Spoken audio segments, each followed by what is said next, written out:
888-835-2414. This is Learning with Leslie.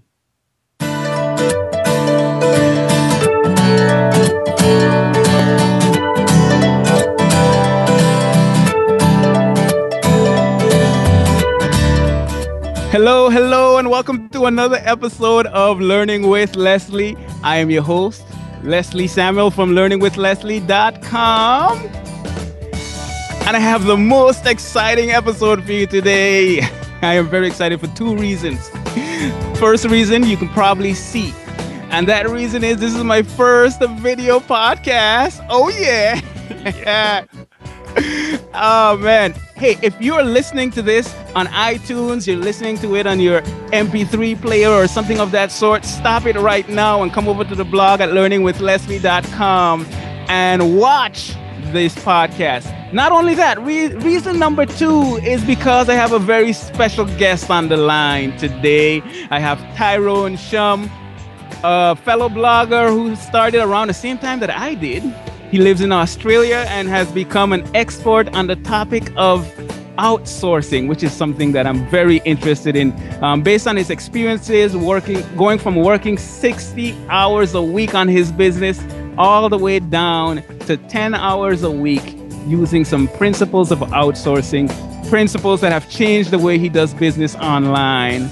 And we're going to hear what he's done. We're going to learn what we can do and how we can use the same principles and apply them in our business. So Tyrone, thank you so much for joining me today. Hey, Leslie. Really cool to be here. I'm really excited as well, too. Man, I love the music. Yeah.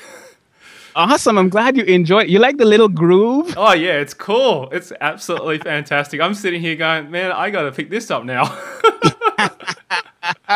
Man, it's fun stuff. And then you heard that was my wife singing at the beginning, by the way. Oh, Singing nice. Let me play it again for you to hear it. Just in case you want to call into the hotline, Tyrone, the number is 888-835-2414. Oh, yeah. That's so cool, man. You know, I've had some of my listeners tell me that that's the best part of my podcast. It sure is, man. I don't know if that's a good thing or not, but hey, we're going to take it for what it's worth. Anyhow, Tyrone, I'm so glad that we could connect. We haven't spoken in a while, so it's good that we can come on here now and we can find out a little bit of where you are, what's going on. And not only that, I want my listeners to leave this interview with some practical steps that they can take away, implement in their business to help it grow. Is that okay with you? Yeah, it's all good. I'm always happy to share these little tips and strategies that I've been implementing for my business as well. So yeah, let's fire away. Awesome. Let's go. Now, I want to talk about how you got to where you are right now. But before that, let's just look at right now. What exactly is your business all about right now? In other words, I guess the easy way of asking it, well, the way that everybody likes to ask it is, how do you make money online? Yeah, well, at the moment, what I've been doing a lot is I've been sort of laying a little bit low in terms of doing the things in the back end, and we've been monetizing a lot of different niche sites that we've got. If you've heard, Pat Flynn and I did a little niche challenge back going almost last year now, actually, towards the end of last year in 2010, which was back in November, and I said, hey, Pat, I'm looking to build some niche sites as well, and he said he was doing the same. So I said, all right, let's just do this publicly, and we started a little niche duel challenge. And we did that, and it went really, really well. A lot of people followed us, did what we did as well, and just implemented a lot of the strategies. And since then, I've still been doing that, and I've been growing my business through that side as well, is just been building these niche sites and continually building more of them and monetizing them. So that's one of the strategies that I'm using right now to basically spread the risk of where I'm going.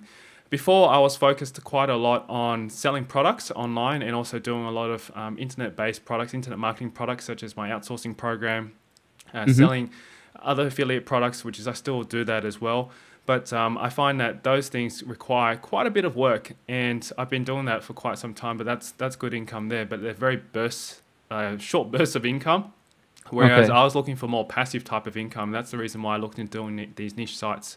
So that's pretty much where I make most of my money there from. And also I do a bit of consulting work as well along the side. So I get companies in that we do some outsourcing consultancy and also web development consultancy as well for them. And I teach pretty much a lot of people as well how to do outsourcing on my site at outsourcinglive.com. Yeah, so that's where the bulk of everything happens. I've got a few fingers in different pies, if you want to put it that way. Well, you said that really quick and it sounded really good, but I know that there's so much that's behind that niche sites. Now, okay, when you say niche sites, how many niche sites do you currently have on the internet, if you know? Oh, well, I've got exactly 10 niche sites currently. And out of the 10, 5 of them are quite active, and most of the 5 of those are generating income. The rest of the 5 we are still building. Basically, what's been happening over these last few months is that I put a stronger push on it, because what our goals have been is to choose a market where there's not as much competition. I think a lot of people realize this is kind of easier to say, but not as easy to do. It's like the share market saying, buy low, sell high kind of thing. With us, with the niche sites, it's really doing the strong market research and making sure that you choose the right niche, and then checking out what your competition is, and also to see if there's a commercial value. And that's what we spend a lot of time doing over the last few months, finding these specific niche sites. And a lot of these ones don't have very much competition, but the thing is that they've got quite a lot of strong traffic that comes through. And from that point, we just had to take our next step, which is to monetize these sites as well. But before doing that, the building of the site, the way to get traffic from it, and to build all that kind of backlinking, as you can say, to these sites have been quite a process, and that's why it's taking a little bit longer.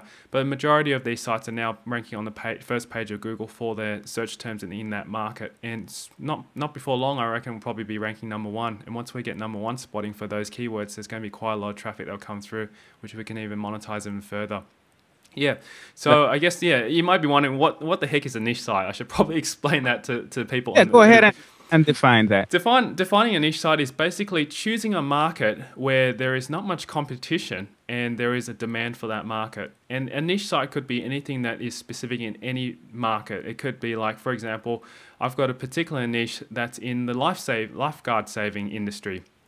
And it's a very, very niche type of market. So people who are looking to learn how to become lifeguards and looking to become a trainer in that, there is a market within that particular there, and you've just got to find the right keywords and the right people to be able to tap into. And there's a lot of people searching for that, but there's not enough content or material or even a website out there to be able to satisfy that market. So that's basically let me ask you a question. With these niche sites that you're doing, okay, you do your keyword research. Are you at all interested in the topics that are being written about, or are you just going basically based on the keyword research? If it makes sense to do, if it looks like it's going to be profitable, then you go for that. How do you approach that? There's 2 ways I'm approaching it. Yes, the first way is a lot of times when we're doing research, we choose markets that are commercially viable, and currently at the moment that they do generate quite a bit of traffic. So no, I'm not interested in like a few of these topics, but there were about 3 of the topics that I chose that I was interested in. So I did go that. The rest of the 7 that were chosen, no, I wasn't absolutely at all interested in it. Okay. And the reason why is because I don't need to be interested, is because my writers actually write the content for me. I actually don't sit there and physically write this content. I don't build any of the backlinks. Everything gets all outsourced, which comes back down to my philosophy of outsourcing. And that's the reason why I teach about it, because I outsource a lot of this stuff. I don't sit there and do it. So I've got a team of people who help me write the stuff, build all these backlinks, send it and submit it out to the directories and drive traffic, and also monetizing as well too. So that's why I don't need to know about the topic that much. Gotcha. Now I feel like we can do a full interview just we sure can. I know. Just on those niche. But that's not the topic of the interview. I'm going to ask one more question about that, just out of curiosity. For your keyword research and so on, are you using any particular tools? Yes, I am. There's a tool that I've recommended and we've used a lot. It's called Market Samurai. For most of the readers... I like when people come on the interview and they're using similar things to me, because it gives me some validation and it gets me a little excited. So go ahead. I'm sorry. I didn't mean to interrupt you. It's about go ahead. The Market Samurai is an awesome software. I actually know the developer behind that, Eugene Ware. I used to actually be part of another mastermind group, but they're a Melbourne-based company, so they're only interstate from where we are. And yeah, I mean, they're not far. And I know that the people surrounding them, like Brett Hodgson and all those other guys. I know a few of them as well. But they've developed an incredibly powerful software, and I've been using that software for so much that it has generated some really amazing results for us. And it's a great software once you know and understand it. And anyone can learn it. You just got to put a bit of time in it, and we just find keywords very quickly throughout this software. So yeah, you're on the right track, man. That's awesome. You know, I feel like I need to take a trip to Australia because there's so many of you guys down in that area. It'd be good to connect with you guys down there or up there. I guess it's down there. Down right? there, yeah. So, you're in the top and we're in the bottom down south. All right. Okay, so all right. Very interesting stuff, but we got to move on. Let's go back. Let's take like a time machine visit back to how did you get to what you're doing right now? I know you had businesses before in terms of selling Dragonboat paddles and a number of different things. Kind of give us a little background as to how you got to where you are today. Yeah, sure. Well, just maybe I'll start back where I first went to university, because that probably give you a sort of foundation where I stumbled across and started business. I studied a Bachelor of Computer Science back at University of New South Wales, which is one of the main universities in Australia here, or in Sydney. And during that time, I was also considering whether or not to go out and work in the computer industry. I tried a little bit of work experience to get some hands-on experience of IT. And after probably a few months, I just didn't like it. So it kind of raised the question of what am I going to do after I finish uni? And at that same point in time, my auntie actually gave me the book Rich Dad Poor Dad by Robert Kiyosaki. I'm pretty sure a lot of people have heard of that. This was going this was going back to the days when I was still fresh in the first year of uni. It kind of made me think, man, I don't know if I really want to go out and work in IT for, 20, 30 years or so. And even though that IT pays you really well, like quite a substantial amount once you finish graduating, it wasn't something I was passionate about. It wasn't something that I wanted to do for the rest of my life. So it started, after reading the book, it started opening a few ideas and concepts. And one thing was talking about earning cash flow and passive income from the assets that you build. And I first dabbled in terms of making a small little business to generate some passive income, some cash flow, was actually a vending machine business. And that's how I first started a little first business. It was a small business just to get myself off the ground and just to make some money. And once I dabbled in there and I understood the concepts, I decided, all right, I wanted to sell this business, which I did end up selling it. And I was actually very heavily involved in a sport called dragonboating as well too. Around that same time, I just got into it. A friend of mine said, hey, come and check out dragonboating. And I said, what's that? A lot of people said to me, what the heck is that? So yeah, dragonboating is a sport where it comes from the Chinese origins back in China. And what happens is that there's about 20 people sit on this massive long boat and paddle down about 250 meters to 500 meters. Oh, that's what dragon boating is. Yes. All right. And no dragons involved. Okay, good.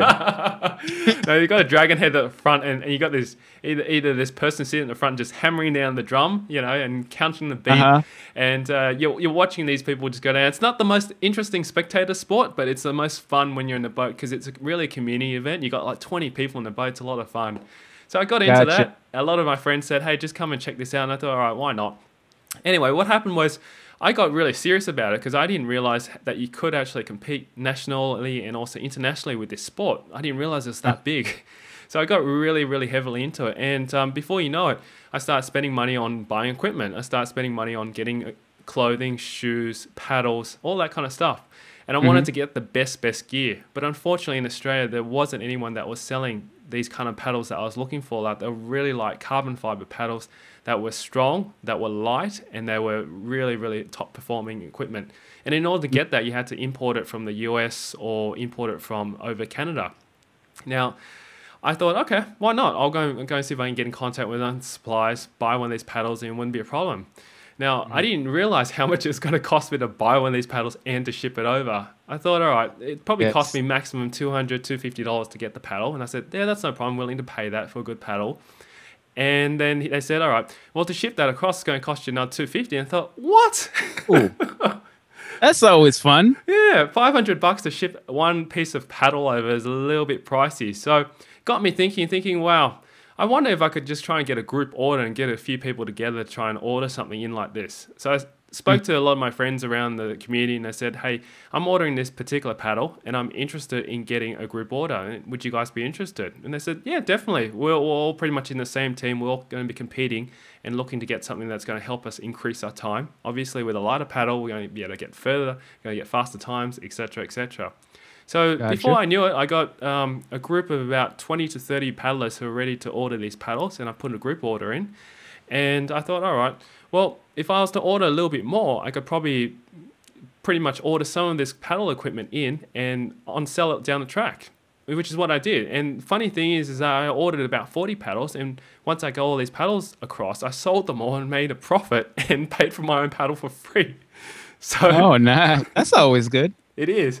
So before you knew it, it was like, okay, well, there's an opportunity here. And there was a lot of people still demanding it. This was not going to be the first order. People were asking me, where can I get a paddle? And I thought, oh, okay, I better start ordering some more paddles in. And then I decided, okay, I don't want to run a retail shop. I didn't want to do this full time. I wanted to run it all online. So I set up a store online, went and created a website, got involved with the suppliers, spoke to them and said, look, I want to import these kind of paddles across, set up all the systems that were in place, and bang, that's how I started. So before long, this business turned into a 6-figure income business in about probably, how long was it? 12 to 18 months. It was 12 to 18 months that it took to bring that kind of income in. But, really dragon boating is only in the summertime. So in actual fact, only about 8 months of the year was when I actually sold these products, and 4 months of the year I took off. Okay. So that's how I got started into online business, because at the end of the day, I did not want to work full-time in anything, sitting behind a desk or have a retail shop, be tidying in 9 to 5 hours. And basically that's how this business was started. Just got myself a group of paddles in. People wanted it. There was a demand in the market. And basically I just set up a website and people were coming online just to buy them. Through word of mouth, it just spread. Now you set up a website to sell it, but where did you store the stuff at home? Yeah, or? just stored it in the garage. I had a one car garage, which I just stored all that equipment in there, and I parked my car outside. And every time a shipment came in, I just put all the paddles in there, and once people were ordering, I just ship it back out. So it was in and out. How many paddles would you have in your garage at any one given time? Well, we try to keep stock low. That's the main thing, is not to keep them all in. But on average, we're probably ordering about 60 to about 80 paddles on average every time we make an order. And we turn those orders over pretty quickly. And then you just keep doing that. I mean, sometimes we might order over... Actually, we've ordered about 150 paddles at one go as well in the past. So that's a pretty big shipment for us. But to store that's this... awesome. It's... So you saw a need... and you said, okay, this is a need. I'm going to meet that need. You met that need, and you were able to grow a 6-figure business. Exactly. But, with running any new business, you got to put time and involvement into it. And I was the one that was involved doing all that too. I didn't realize... Did you have partners? Sorry? Did you have any partners, or was it just you? It was originally a partner who started off with me at the beginning, and then eventually I bought him out because the business was doing that well, and he didn't want to be involved in it anymore. So yes, Gotcha. We originally started off with the partner, and then I bought him out eventually.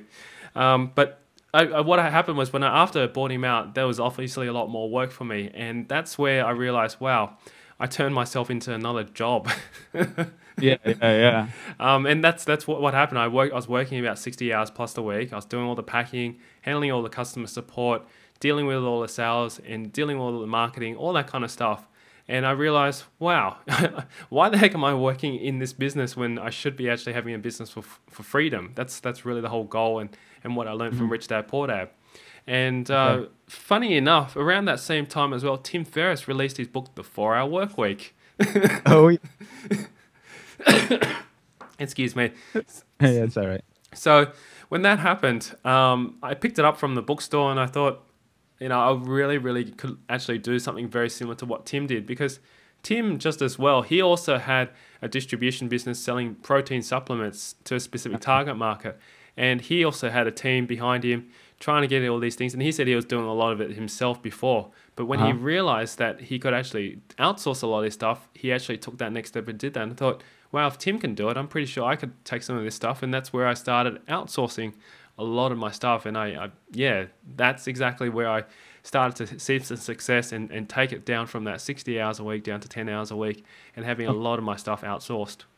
Okay, so you started outsourcing. What's the first thing you got rid of? Customer service. Ah, yes. That That's takes a big. lot of time because the emails that come through, I was getting a lot of emails. People were asking very much the same questions, but it Yeah. was just answered in a slightly different way. So I taught my virtual assistant how to answer these emails. And also we Uh-huh. had pre-written emails as well. And all she had to do was either copy and paste them and just send them out, or send people to the frequently asked questions page. And that literally cut down a majority of the time that I spent. And also too, the thing is, web development took me a lot of time because being a programmer, I thought I could use my skills and create my own website, which is Yeah. initially what I did. But I didn't realize that there was just so much time involved in fixing it up, managing it and maintaining it and stuff like that. And that was the second thing I decided to outsource, which was to hire a full-time programmer to manage the website as well. So once again, that cut down a lot of my hours, and therefore I was like thinking, oh, what should I do next? And what did that do for your income? Did it go down first and then go up, or did it stay the same? What happened as a result of this outsourcing process that you went through? He actually stayed the same for a little bit of time, and then eventually what happened was once the systems were in place, because I hadn't got the systems fine-tuned at that point in time, then it went up dramatically, and I was able to take a lot more time off. And that was the surprising thing, was that when you first initially outsource, you don't really see much happening because, Yeah. yes, you're thinking, okay, there's still income that's coming in, which is great, but you're still, because you're out of the business and you're still thinking about how to be able to strategize it, things just keep clocking over and you're still making the same. But once you actually take a step back and start working on the business and not working in the business, you start to see the changes, and then that's when you can start to think strategically what to do next. And that's what happened. I thought strategically and just let those things get out and implemented them. And that's where it really, really made a huge difference. Once you take yourself out of the equation of working in the business and doing all the day-to-day managing emails, packing, dispatching, fixing up the website, then you can take a step back and go, okay, where can I take this business next? Where can I find the next potential opportunity to be able to tap into, so that way we can expand the business to generate more revenue from a different form. And that's And you know exactly, that's exactly the direction that I want to be heading in. That's exactly what I want my listeners to learn from listening to this interview. So we're going to get into some practical things that they can do. But right before we move into that, okay, right now you no longer do the selling of the Dragonboat paddles. Is that correct? yes, I actually sold that business out. How long is it ago now? How did you decide to do that? Oh, I just said I didn't want to do it anymore. I got sick of it. Got you. So you wanted to try something new. Yeah, I wanted to try something new, and also too, I thought I could take this capital and buy a house, which is what I did eventually, because there's enough money to be able to put a deposit down to buy a house, and I thought, why not? I don't mind if I go and buy myself a house. I can find another opportunity to grow another business, which is what I did exactly, and also too, I wanted sort of to take a different direction as well. When was that? Try to remember now. It was about three years ago. Yeah, going back 3 years now. 2008, if I remember. 2009. That's when I sold the business. So 2 years ago. It's not that long ago. Yeah, no, it's not that long ago, but it just felt so long because I've been doing outsourcing for teaching people outsourcing for the last couple of years. Quite a lot. So it feels like it's been a long time ago. Awesome. Okay, and now we're gonna change gears. And to change gears, I actually had a call. Someone called into my hotline. You heard the number earlier sang to you. Yes. And left a question about outsourcing. And I thought, hey, why should I answer the question about outsourcing when I'm going to be interviewing Tyrone? So I'm going to play the question for you. And yeah, we'll start with that question. You can answer that, and then we're going to move on. So this question is from Rochelle from simplynaturalideas.com. Cool. Hi, this is Rochelle Hansen calling from simplynaturalideas.com. For someone who is relatively new to blogging, like myself, what would you say is the best task to outsource in order to get the best bang for your buck? Yeah, that's my question. And I love your show. Goodbye. All right, so that's her question. How are you going to answer that so that Rochelle can feel satisfied and she can go out and start outsourcing tomorrow, maybe? Hey, that's nice. That's a great question. Firstly, I guess with blogging, a lot of people come and ask me what is really the first thing, and things that they struggle with, they say to me, is usually the technical side of things. And that kind of side should be the first side that I'd recommend outsourcing first, because the fact is that not everybody has technical skills, and to set up a blog, to create the blog and all that, you shouldn't be spending your time doing that, because the fact is that your time, your most bang for the buck, if you want to put it that way, should be your blogging, which is your writing. And you should be getting really good content out there and also marketing your content as well. And that's what should be the key focus. Therefore, the things that you shouldn't be doing is the technical side of things, the administration side of things, and you can outsource all that. And I think most classical example is to get a really nice blog design for your site. You don't have to spend a lot of money on it, but to create a good blog design and to get someone to do that technically well and to make sure that it works properly, that's something that I recommend highly outsourcing. Now, if you're starting to get quite a bit of traffic through to your site and you're getting a lot of emails like we were as well, like for my Outsourcing Live, we get quite a number of emails as well. And I don't answer all emails myself. Only the ones that are either personal and that I need to answer, I will step in. But pretty much everything's all handled by my virtual assistant. We've got like this ticket support system, which pretty much handles all the emails that come through directly to us. And my virtual assistant, which is Joanna, she'll go in there and answer all that for me. So if you do get a lot of emails, outsource that as well to get a customer service representative to help you and assist you with that. And obviously you need to train that person, but it will definitely save you time, because that allows you to focus on your writing, which I'm pretty sure that's what you're passionate about. And also too, to allow you to do a lot more marketing and connecting with other bloggers on the net, because that's really, if you don't connect with other bloggers on the net, you won't be able to get your content out as quickly as you hope. Now let's say I'm a blogger, because I remember being in this exact situation. Yes, we do too. I'm a blogger. I'm writing articles to my blog. I don't have a ton of traffic as yet. But I'm getting traffic. I'm getting people leaving comments. I'm not getting a lot of emails. I have a nice design on my blog. I got a premium theme, and I already got someone to design a nice header. So my blog is working all in terms of the design and the layout. That's fine. I'm just producing content, and things are just kind of moving along smoothly. What do I outsource in that situation? Do I need to outsource anything in that situation? What's your opinion on that? Okay. Well, it's been a while since I've actually... Maybe another way, I didn't mean to interject, but maybe another way of looking at it is, what can I outsource to help to take it to the next level? Okay, that's a good question. That's probably better in that sense. To outsource to the next level, I'd probably say you want to try and get your blog content out there to as many people as possible. So to help you with that, to hire a virtual assistant, you might be able to get them to handle the administration side of things, such as posting your blogs on the net. Because I know that sometimes it takes a bit of time to actually get the formatting, to get all that error correction, to make sure that it's nicely finding images to put into it. That takes time. And if it takes at least half an hour to about an hour to get that done, I know sometimes it may take less, then you probably want to be able to get some hands to help you then. If you're cranking out 5 to 6 posts a week, that's going to be a bit of time there where you could actually be spending that time promoting and getting out there to meet other bloggers and doing interviews, and also connecting with other bloggers out there. And potentially as well, if you want to drive traffic and to build backlinks to your site, then you could definitely get someone to help you there, because that will also help with your search engine ranking as well. I mean, a lot of stuff behind the scenes you don't see on our blogs, because the fact is that people are actually building, like for example, on a daily basis, my team is building backlinks to my site. You don't know that, but that's just because it's just happening in the background. And if you want to get more traffic to your site, you definitely need something like that. You also want to get your staff, if you do look at outsourcing, to help them build and get your articles getting out onto different directories, which is exactly what we do as well too. So those are sort of like little things that do happen in the background, but I think a lot of people don't realize how important it is, because it really helps you syndicate your content to a larger audience as well. But to grow to really the next level, I mean, I would definitely say, one, you hire a virtual assistant to be able to help you take over some of the administration tasks, such as posting up your blog content onto the net, finding pictures for you to put onto your blog, helping you answer any sort of comments and emails and stuff like that on your blog as well, and also helping you perhaps to build backlinks and building more traffic to your blog as well. And that's how I first initially started with outsourcing with blogging.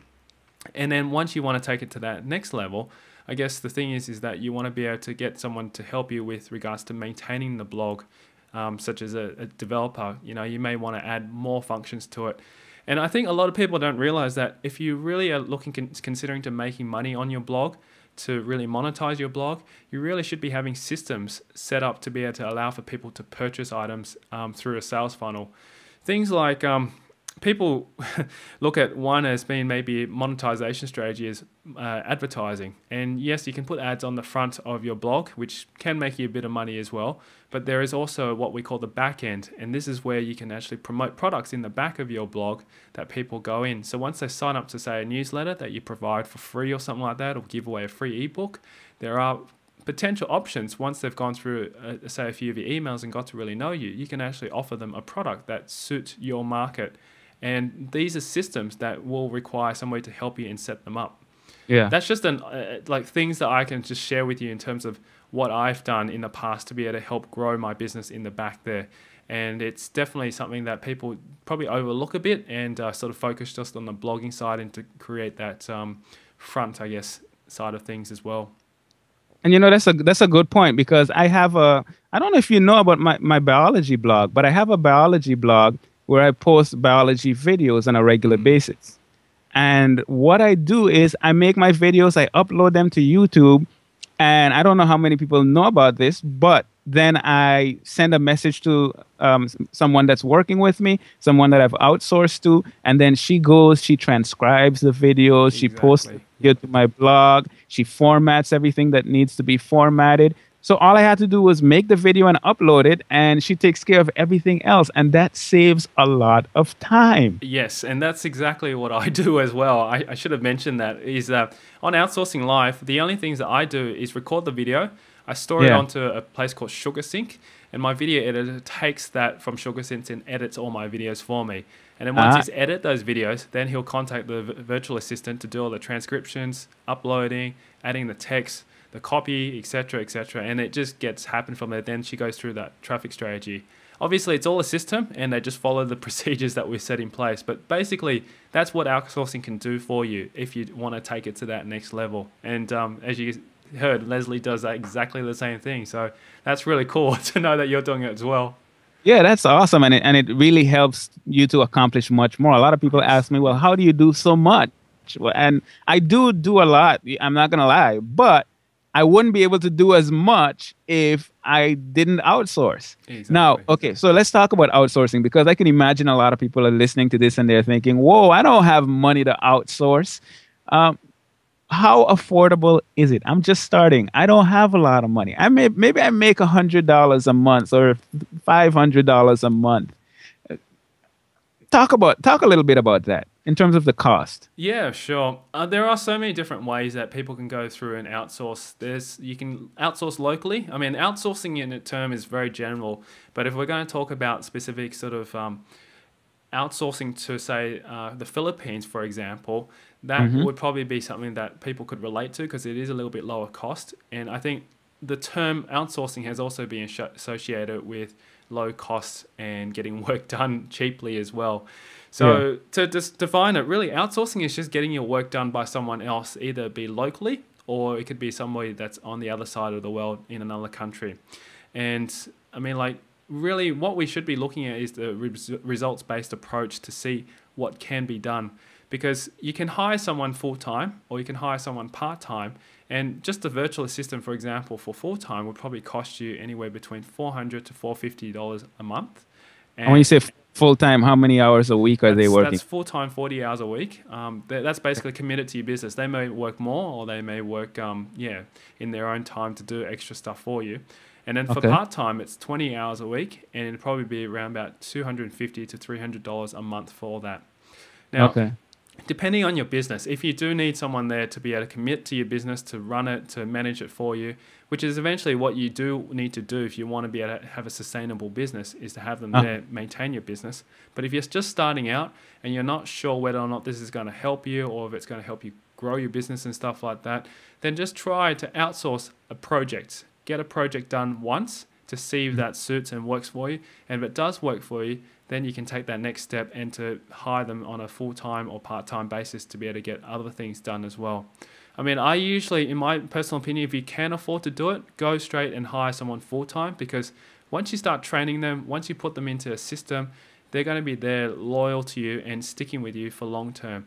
And eventually, if you want your business to grow, you really, really want to take yourself out of the business and let the other persons manage it and allow you to do other things that you want to do in the business. But to start out with, start off with a project. That's what I usually say to people, is just learn to do and test out what outsourcing is all about. Test it out with one little project, maybe get them to do a web design on your website and to be able to get that fixed up for you, or to take on just a few little minor tasks for you. And once you're comfortable with that, then you can consider doing that as the next step. And everybody's business is obviously going to be different. If you're in a situation where I'm ready to take it to that next step and to grow the business and to expand it, and I need more help, then yeah, definitely hire someone full time. But if you just start your blog and you haven't got a design up, you haven't got any content on your blog, then you probably might just want to be able to get someone to fix up a blog, create the design, and then for you to maintain the content. And then once you start getting traffic and you can see that you're making money from your blog, consider that next step.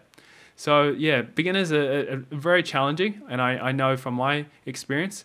And when I first started outsourcing for my Dragonboat business, I was a bit hesitant as well. I saw from Tim what he could do, but I didn't know how to do it. And the biggest challenge I faced was, should I hire this person full-time? Should I hire this person part-time? Or should I hire this person just to do a project? And for me, I just needed someone to be able to just maintain and fix up the website. So I went for a part-time basis when I first started. But eventually, when I started to see that the business was needing some support and stronger systems in place, that's when I said, all right, I'm going to hire someone full-time and let them take over and run the business. And that's eventually what people should be aiming towards. So you basically start small and then you can build up. And when I think about that, that's kind of how I started. When I first outsourced, I got someone, I think, to design a blog theme for me based on a theme that I had on my forum. And I wanted the blog to look consistent with the forum, and they did that. And I think I paid them something like $50. Yep. So you start with one project, and then I've gone on to hiring someone part-time. I did do full-time at one point, and it didn't work out too well. But, you can grow, you can let it grow with you. You might outsource something and pay something like $20, $30 to get it done. But that's some time that sometimes you'll take 10 hours trying to figure it out yourself, when you can pay someone to do it and they figure it out in 2 hours, and you have it better than you could do it yourself. So that's definitely awesome. Now, okay, I've outsourced to a number of people in a number of different places all over the world, and especially in the beginning. Now I have someone that's awesome. I mean, she's just great. But especially in the beginning, I had a really hard time getting someone to do a good job. Yep. And I know there's a strategy to finding the right person and so on. So how do you go about finding that person that is right for you, right for that task? Yeah. Well, let me talk from my experience, because I went through exactly the same thing as you did. I was really almost about to just chuck the towel in and give up on it, because it just didn't work. And I thought, what the heck's going on? Why is it not working? Why was Tim talking about all of outsourcing? It just didn't work for me. Okay, so that goes back to this. Was when I first started, I read in Tim's book and said, okay, hire people from India. It's only like $4 to $5 an hour. And in comparison to like hiring people locally, which is going to be $20 to $25 an hour, I thought, wow, that's an absolute bargain. So I thought, all right, I'll hop onto Elance, have a look, and yes, I did find people on there to be able to do same things. Go ahead. Elance is a good start for mostly project work and for freelancers, and it's very common for that over in Elance, because that's where most people try and make more money there, because the fact is they're freelancing, they're going to charge a higher rate, and therefore expect to just get projects done there.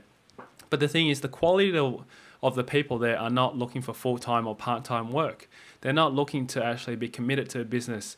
And the reason why I'd recommend, if you can, as soon as you can, to hire people part-time or full-time, is because the skills and the training that you invest into training these people will be literally kept with you in your business for the time that they're going to be with you, as long as they want to be.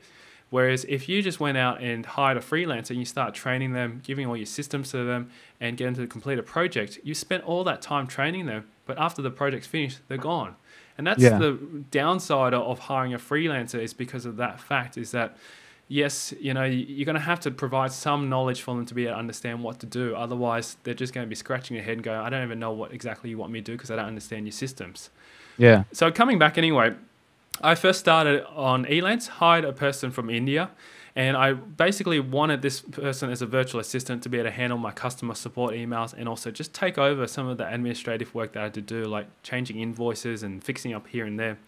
And interestingly enough, he was quoting me, I think it was $4.50 or $5 an hour. And I thought, yeah, that's pretty good. I'm pretty happy with that. And he said he'll be able to complete these tasks for me within, say, 20 hours. And I thought, oh, man, it shouldn't take 20 hours to do all these tasks. Oh, my word. This is exactly the same thing that happened to me. Go ahead. And I think you're like my brother or something. I know about it. I think we look alike. Yeah, just hop on the video and you'll see the differences. Anyhow, which story?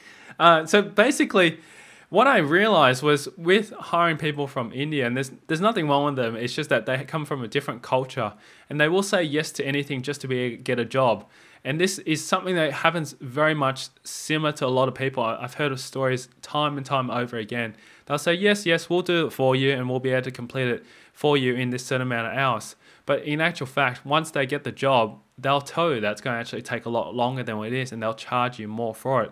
So in actual fact, when you hire them, you should actually consider, firstly, how long is a project really going to take, and keep them accountable to that. And if you go in there and say, oh, I just want to get a monthly rate or an hourly rate, they'll just keep charging you until you pay up everything, because the fact is that they're not really here to try and get the task done, but to actually make money.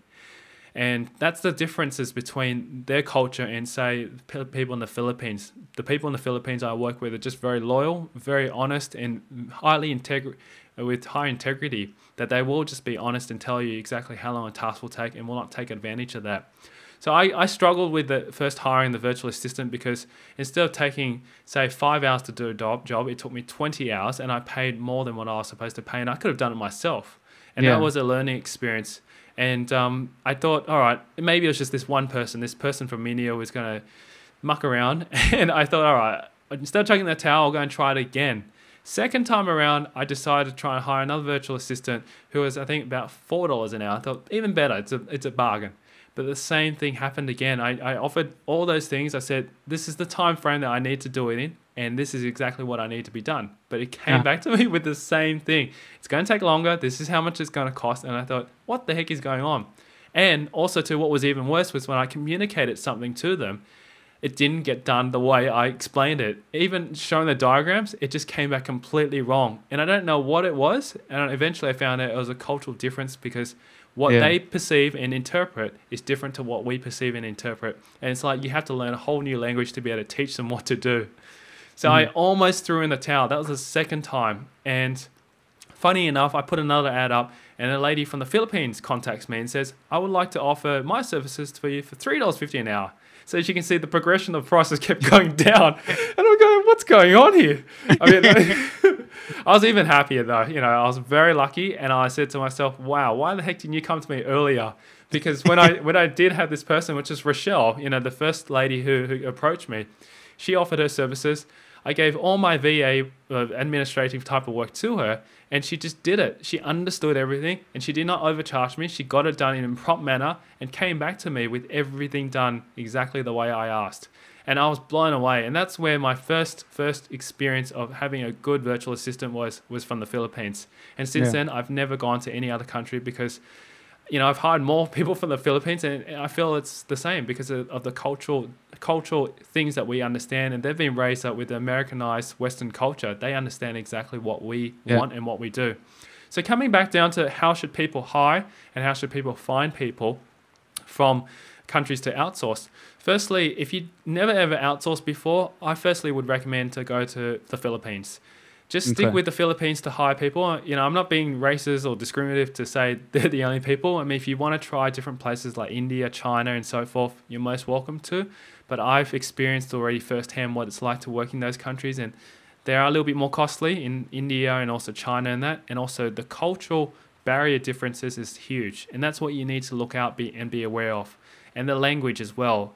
As you may or may not know, Filipinos have very strong, fluent English. When they go through university, when they go through school, English is one of their main languages. So therefore, they're being taught that way and also being sort of westernized as well. So it's like as though they're just in a different country, speak the same language, but at a lower cost because of the exchange rate and the economy. So that's somewhere that I'd recommend to go and check out. Now, in terms of resources, don't go to Elance or Odesk or any of those places to try and find them. I use Odesk. I love Odesk. What's the problem with Odesk? No. I'm not gonna say it's bad. I'm just gonna tell me what is wrong with Odesk. What I would recommend do, it's because Elance and Odesk are mostly freelancers and they're mostly people who are just there to do one-off projects. And that's fine. You know, if you're looking for that, that's cool. But if you are looking for someone who is going to be dedicated in your business and working with you in your business, definitely go and find a job board inside the Philippines. And there's a good job board called bestjobs.ph, which allows you to be able to find good quality candidates from there. And they're basically employees looking for a full-time job. They're not there to just muck around and just take on one-time projects or freelancers. And but anyone can get access to Best Jobs, right? They can get access to it as long as they pay a fee, yes. It's a monthly fee of, I think, $30 per month or so, but anyone can get access to that. And you can get access to their resumes and their databases and stuff like that. Now, compare this to, say, Elance. Elance has a lot of people on there who are freelancers. They charge an hourly rate. And the hourly rate might be something like $5 an hour. Whereas on Best Jobs, they charge you a monthly rate, which would probably be equivalent to like $1 to $1.50 per hour. And I know that the difference is substantial when you look at it on a monthly rate. And that's because these people here are actually wanting to get paid the same amount of what they would get paid if they were working full-time with an employer in the Philippines. And that's the biggest difference. It's because of the economies that we have. Whereas freelancers know, oh, okay, I could charge $5, $10 an hour because that's what Americans or Australian people are willing to pay in their local countries. So that's why they're able to make a larger profit margin. And obviously, as a freelancer, they're not going to get consistent work. So that's the reason why they charge more. But if you do want to get someone who is going to be dedicated for your business, then something like bestjobs.ph. Now, I've got another website, which is a virtual staff finding service from my good friend Chris Ducker. You can get access to it at www.getvirtualstafffinder.com. And through that link there, it'll take you straight to his site. And basically, that service there helps you find Filipinos working for you full time. What they'll do is that you give them your criteria of what you want, and then they'll go out and find the people for you instead of you finding themselves. And you just go through that interview process with them. I heard about him. Yeah, it's very, very good. I've been using it. I've been recommending it to a lot of people. And I personally have hired people through that myself. So I know how good the quality of the candidates are. And that saves me a lot of time. And that's something that if you are considering to hire people directly, then that would be a service I could recommend, because you don't have to go through and do all that research and all that filtering of people yourself. Yeah. So yeah, there are two differences. That's what I'm saying. So start off with people in the Philippines. That's probably the easiest way to get started. And then secondly, go to a reliable job website, which will be able to help you find the people there. And if you're not looking for full-time or part-time, then yeah, go for Odesk. Odesk has a lot of good people there just to do one-time projects for you or one-off projects. Yeah, and I don't want to make it seem as if you hire someone from India, then it'll be bad or anything of that sort. That's not necessarily the case. You've had your experiences. I've had experiences that are similar. I know of others that have had great experiences with working with people from India. I work with someone from the Philippines now. She's great. Her English is better than mine sometimes. And she's transcribing biology videos where I'm using very complicated terms, and she gets them all. Yesterday I uploaded a video. I made a spelling error. She corrected me and said, "Hey, you spelled this kind of wrong." And I was like, "Oh yeah, I did." But she's really good, and I really enjoy working with her. Yes, I got her on Odesk, And but Well, I mean, I it got my first one from very well. Elance, so you know that's a start. It's a start. Yeah, definitely. Definitely. Okay, I have a question Sure. because the last time I wrote an article about, and we're not going to take much longer, but the last time I wrote an article about outsourcing, there were some people that responded very strongly against my article. And I've had that what too. they're saying is, how are you gonna? Well, I used to love what you do, but now I'm not gonna read your blog anymore because you're talking about paying people slave wages and all that kind of stuff. How do you respond to that? Because I mean, sometimes you're paying these guys $2, $3 an hour when you would normally pay someone sometimes 10, 15, $20 an hour for that type of stuff. How do you respond to that? Yeah, absolutely. I get this question a lot of times, and even when I had a blog post, or actually it was a video post, I said, "Am I exploiting outsourcing?" Because that's my topic there, outsourcing, and I got a lot of comments on that one. A lot of people gave some really positive feedback, saying that no, I'm not, because the fact is this is the way it is, and if you're running a business, you would probably should be taking advantage of this because other companies in the world are going to be, and unfortunately that's just not unfortunate, but for us, for everyone in the world, it's just the way that's where the economies are heading. So that's reality of life, but I'm not going to be that harsh. I mean, to be honest, I look after my virtual staff because if there are things that they need, I'm more than happy to pay for it, and I do look after them in that sense. I also provide them bonuses and rewards. But coming back down to paying them like $2 or $3 an hour, or even $1.50 an hour, that in actual fact is just a conversion rate back over to, say, US dollars. When you convert it over to the Filipino currency, which is their own currency in there, they're actually getting paid quite a good rate because since we're foreigners, we're paying them a little bit more than what they would get locally if they were working for an employer full time. So let's say, for example, if I was working here in Australia and I was a full-time programmer, my rate would probably be something like, my full-time salary would probably be $100,000 for the whole year. You take that $100,000 and put it into the Filipino currency, that's what they're getting paid. But because of the exchange rate, and we divide that by 40,000, or 40, sorry, it comes down to only about 20,000 a year in terms of Australian currency or US currency. And that's one of the major reasons why it looks like it's very low, but it's just because of the exchange rates that we do have and the economies that we do deal with.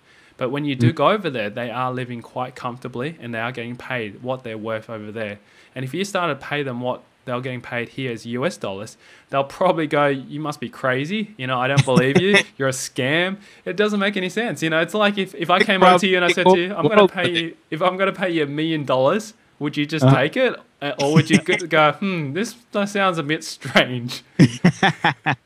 It's the same thing, you know, and I think a lot of people just didn't realize that. And that's just something that happens as an economy. And that is an advantage for us. But at the same time, for them, we are providing jobs for them because the fact is that their economy struggles with providing jobs. There's not enough companies in there locally to be able to provide enough jobs. And the more jobs that we can provide for them, the more people are going to be happy, they're going to be better off, and also at least they can provide for their families as well. What's worse is that if they don't have a job and they don't have anybody providing any work from internationally, the economy will actually struggle. And that's what we're doing. We're actually helping this economy grow and get out of what it is right now. So no, I don't think we're exploiting, or I don't think we're treating them badly. We're paying them this low. It's just the way the things are with the economy. And you are doing a good thing if you are able to hire someone from there. Now, another flip side is people have asked me, so are you actually cutting jobs down in our local economy? Because the fact is that you're sending jobs overseas into another country. That means that jobs locally here could potentially be lost. And yes, that's going to happen. I mean, look at the large companies when they have to downsize, particularly in this economy. They have to be able to keep and maintain what the company is worth. And if they don't do that, they're going to go bankrupt and they'll probably go under themselves. And unfortunately, people will lose jobs because of that. But that means that you have to be able to go out there and be better as an employee to find better skill sets to get something that's going to be better off for you. Because at the end of the day, there's plenty of opportunities out there. And if you can try and get ahead of the game, I'm very sure that you'll be able to find something out there that will suit the people who lose jobs.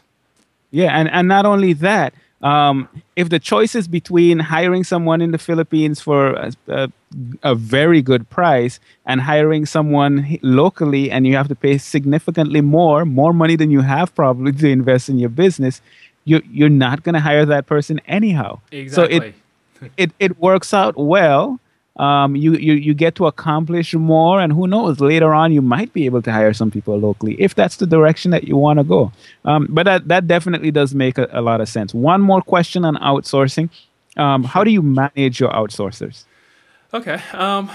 Well, basically, what's really important before you do manage them is to make sure that you have good systems in place. And I know I've talked about systems quite a bit, but I'll give you some specifics in regards to systems.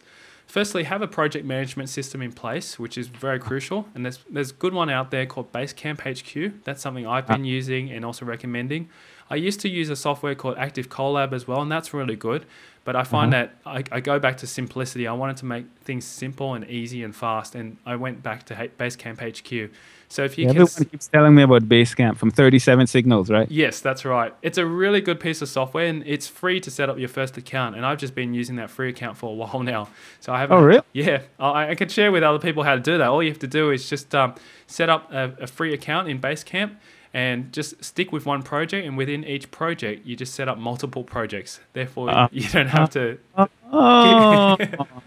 That's a little tip there. So I'm actually gonna try out this Basecamp stuff that I've been hearing so much about. All right, continue. That's really good. It's a good piece of software. We use that every day. That's one area. You got to make sure you centralize your system. So if you've got passwords, login information, content that they need to access, put it into that system so that way they don't have to keep coming back to you and say, hey, Tyrone, can I get access to this, and so forth. So that's the first thing. Second thing as well is make sure you've got a centralized filing system such as Dropbox. We store all our things centrally there. Anything needs to be shared between the staff, we put that all into there. Another quick tool that I recommend. Before you move on from there, I want to, because I'm thinking about this now and I'm just in the process, I actually set this up today. I've been hearing a lot of people recommend setting up wikis and using that to put your content there in terms of showing your outsourcers how to do things. Now, would that be something you'd use in conjunction with Basecamp, or does Basecamp do the same thing?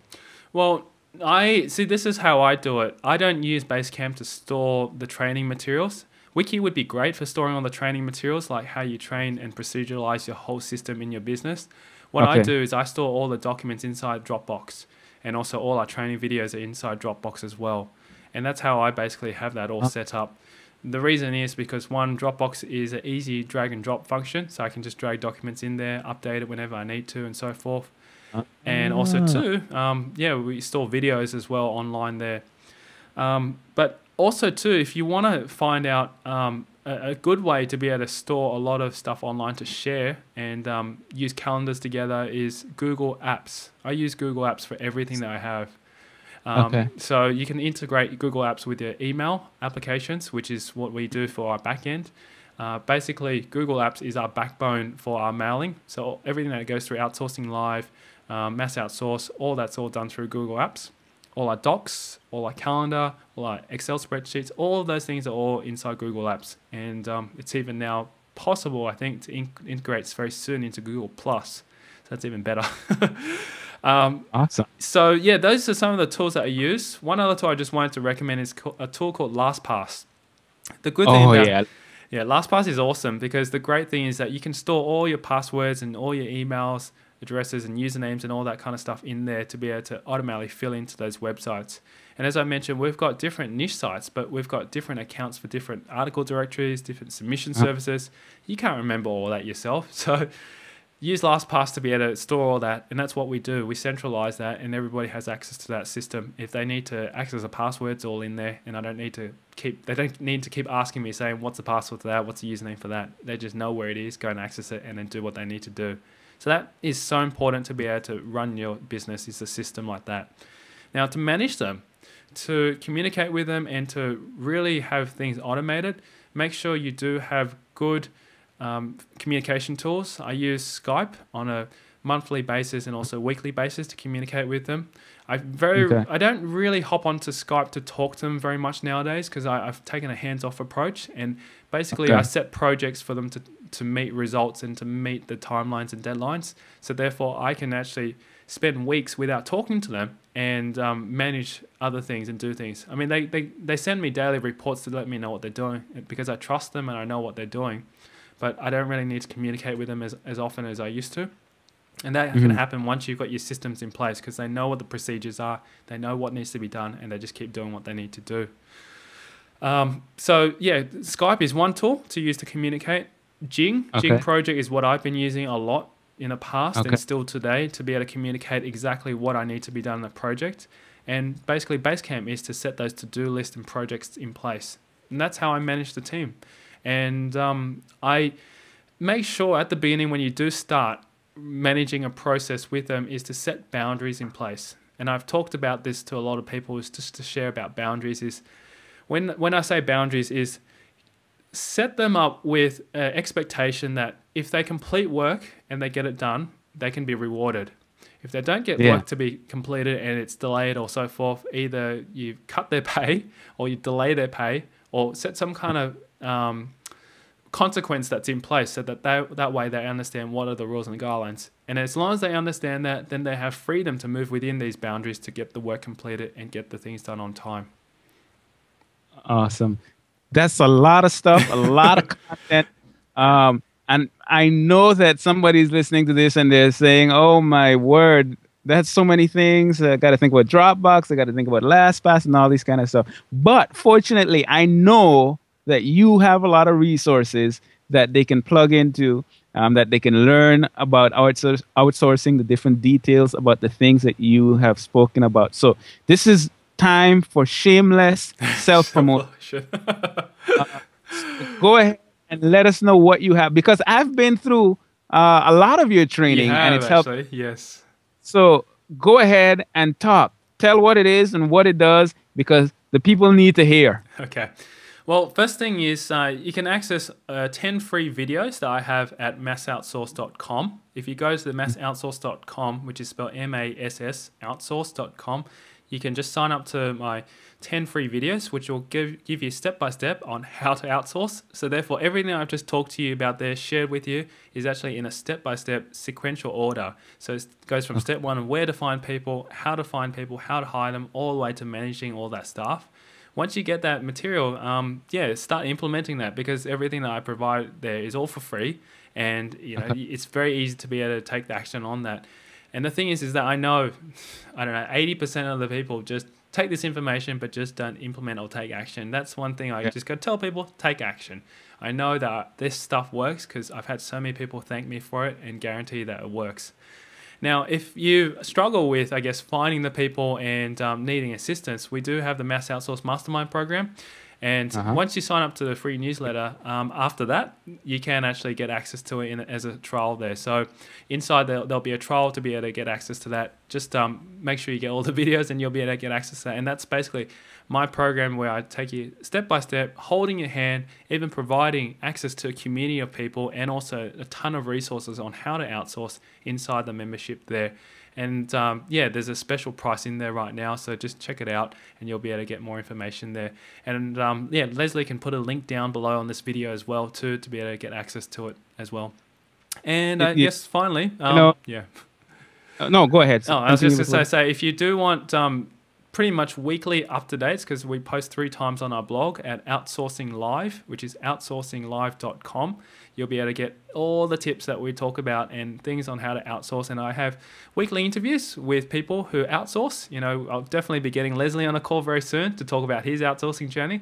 But we have a lot of case studies there to be able to share with you how people are currently outsourcing and how that works for them as well. So check that out at outsourcinglive.com. Awesome. Now I'm pretty open with my listeners, so let them know.